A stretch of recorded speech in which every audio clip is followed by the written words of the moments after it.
इयत्ता 10वी अक्षर भारती या पुस्तकातील पहिली कविता तू बुद्धी दे ही आज आपण अभ्यासणार आहोत। या कवितेचे कवी आहेत गुरु ठाकूर। कवी गुरु ठाकूर यांच्याबद्दल आपण थोडक्यात माहिती घेऊया। गुरु ठाकूर यांचा जन्म 1968 साली झालेला आहे। हे एक प्रसिद्ध कवी आहेत, गीतकार आहेत, स्तंभलेखक आहेत, नाटककार आहेत, कथा, पटकथा आणि संवाद लेखक देखील हे आहेत। त्यांनी मराठी चित्रपटांसाठी काही गीते लिहिलेली आहेत आणि ती अतिशय लोकप्रिय आहेत।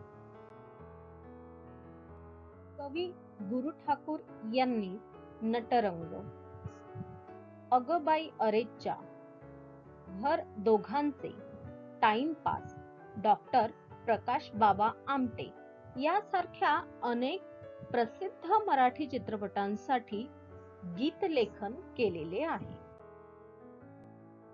गुरु ठाकूर यांना सर्वोत्कृष्ट गीतकार म्हणून सन 2009 साली कला गौरव पुरस्कार व सन 2010 साली झी गौरव पुरस्कार यांनी सन्मानित करण्यात आले आहे।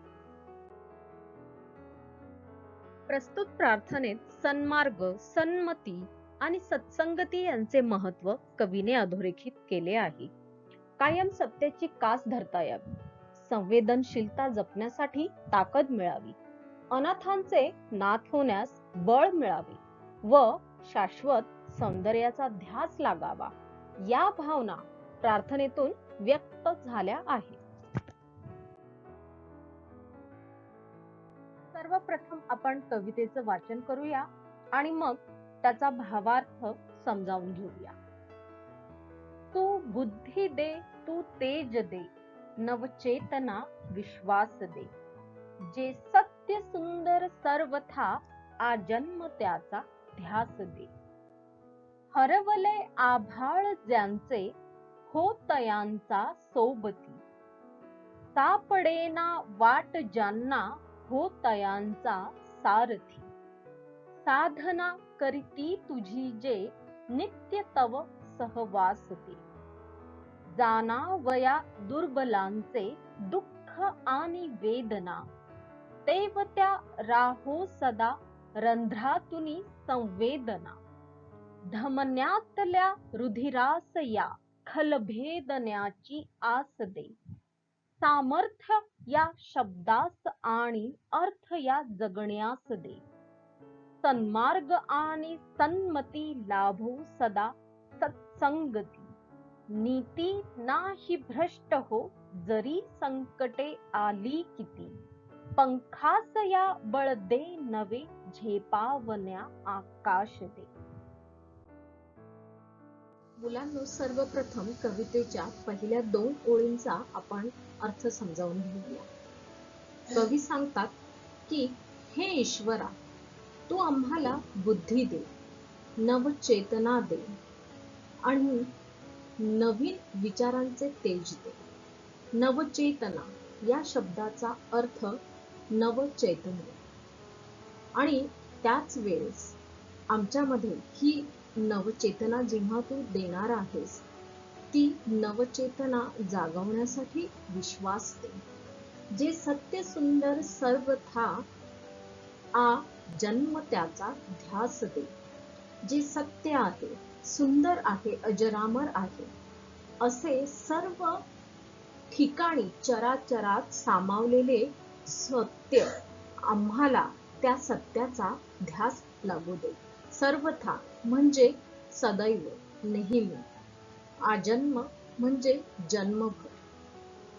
तर या ठिकाणी कवी काय म्हणत आहे की या सत्याचा जो ध्यास आहे माझ्या मनामध्ये जीवनभर राहू दे, म्हणजेच जे सदैव सत्य सुंदर आहे त्याचे माझ्याकडून व्यवस्थित पालन व्हावे, तसेच त्याच प्रकारच्या नवनिर्मितीचा ध्यास म्हणजे उत्कट इच्छा आजन्म माझ्या मनात राहू दे, अशी प्रार्थना कवी इथे करताना दिसतात। त्यानंतर खालील ओळींचा आपण अभ्यास करूया।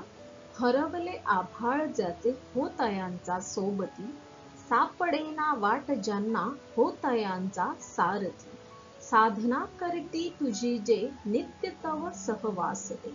या ठिकाणी सारथी म्हणजे सुयोग्य मार्ग दाखवणारा, योग्य रस्ता दाखवणारा, या अर्थाने सारथी हा शब्द आलेला आहे. या ठिकाणी कवी म्हणताय की ज्यांचा आधार हरपलेला आहे, ज्यांचा सांभाळ करणारे असे कोणीच नाही, त्यांचा तू पालन करता आहेस. ज्यांचे मायेचे आभाळ हरवलेले आहे, त्यांचा तू सोबती सखा बन, त्यांना आश्रय दे, तुझ्या मायेची सावली त्यांच्यावर असू दे. जे जीवनात भरकटलेले आहे त्यांना योग्य वाट दाखव. त्यांच्या जीवनात सार्थकतेची वाट सापडण्यासाठी तू त्यांचा मार्गदर्शक म्हणजेच सारथी बन आणि त्यांना मार्ग दाखव.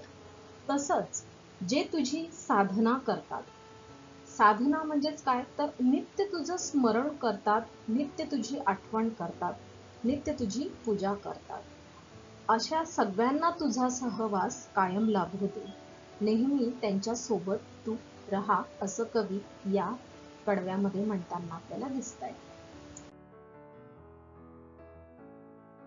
जाणावया दुर्बलांचे दुःख आणि वेदना, तेवत्या राहो सदा रंध्रातुनी संवेदना. धमन्यातल्या रुधिरासया खल भेदण्याची आस दे, सामर्थ्य या शब्दास अर्थ या जगण्यास दे. या कडव्याचा अर्थ आपण आता बघूया की हे परमेश्वरा, या दुर्बलांचे जे दुःख आहे, ज्या वेदना आहे, की त्या वेदनांमधून, त्या दुःखांमधून हे दुर्बल लोक जात आहेत. त्यांच्या या वेदना, दुःख आम्हाला नेहमी जाणवू दे आणि त्यासाठी आमच्या रंध्रातूनही ज्या संवेदना आहेत त्या तेवत्या राहू दे. रंध्र म्हणजे छिद्र किंवा रोम. आपल्या शरीरावरती संवेदना होण्यासाठी जे रोमछिद्र असतात त्यांना आपण काय म्हणतो, रंध्र, आणि त्यांच्यातनच आपल्याला संवेदना प्राप्त होत असतात. मग या रंध्रातनं आमच्या संवेदना सतत जागृत राहू दे अशी प्रार्थना कवी परमेश्वरांकडे करताय. धमनीतल्या रुधिरासया खल भेदण्याची आस दे. रुधिर म्हणजे रक्त आणि खल म्हणजे दुष्ट. या दुष्ट प्रवृत्तीला, समाजात जी दुष्ट प्रवृत्ती आहे ती नष्ट करण्यासाठी आमच्या या रक्तवाहिन्यांमधून जे रक्त वाहत आहे त्याला एक नवीन बळ मिळू दे अशी प्रार्थना परमेश्वराकडे कवी करताना दिसत आहे. आणि शब्दात जे सामर्थ्य आहे ते आयुष्याला सुद्धा प्राप्त होऊ दे, की जेणेकरून आम्ही या दुर्बलांचे दुःख, वेदना आणि त्यांची जी काही यातना आहे ती स्वतः समजावू शकू आणि त्यांना या दुष्ट प्रवृत्तींपासून वाचवू शकू. अशा पद्धतीचं सामर्थ्य तू आमच्या जगण्यास दे. सन्मार्ग आणि सन्मती लाभो सदा सत्संगती, नीती नाही भ्रष्ट हो जरी संकटे आली किती. पंखासया बळ दे नवे झेपावण्या आकाश दे. या ओळींचा आपण अर्थ समजावून घेऊया. सन्मार्ग म्हणजे चांगला मार्ग, सुयोग्य मार्ग. सन्मती म्हणजे चांगली बुद्धी, सुबुद्धी. सत्संगती म्हणजे चांगली संगत. या सर्व गोष्टी आम्हाला परमेश्वरा लाभू दे. संकट या आयुष्यात कितीही आली तरी चालेल, परंतु आमची जी नीतिमत्ता आहे, आमचं जे वागणं आहे ते कधीही भ्रष्ट होऊ देऊ नकोस. हे परमेश्वरा, तू आम्हाला योग्य मार्गावरती चालण्यासाठी दिशा दे आणि योग्य मार्ग की जो नेहमी सत्य आहे, सत्य आहे आणि सुंदर आहे, अशा या मार्गावरती चालण्यासाठी आमच्या या पंखांमध्ये तू बळ दे. की जेणेकरून या नव्या आकाशात आम्हाला झेपावता येईल आणि कितीही संकटे आली तरी आमची नीती, सत्प्रवृत्ती, सदाचार भ्रष्ट होणार नाही अशी शक्ती दे. मोकळ्या आकाशात भरारीचे सामर्थ्य दे. हे परमेश्वरा, विशाल विस्तीर्ण असा आम्हाला तू आता आकाश दे, अशी मागणी कवी परमेश्वराकडे करताना दिसत आहे. मुलांनो, कवितेत आलेले शब्दार्थ पुन्हा एकदा आपण बघूया. नवचेतना म्हणजेच नवचैतन्य, सर्वथा म्हणजेच सदैव किंवा सर्व अर्थांनी, आजन्म म्हणजे जन्मभर, सारथी म्हणजे मार्ग, रस्ता किंवा दिशा दाखवणारा, रंध्र म्हणजे छिद्र, रुधिर म्हणजे रक्त, खल म्हणजे दुष्ट, नीती म्हणजे सदाचाराचे नियम.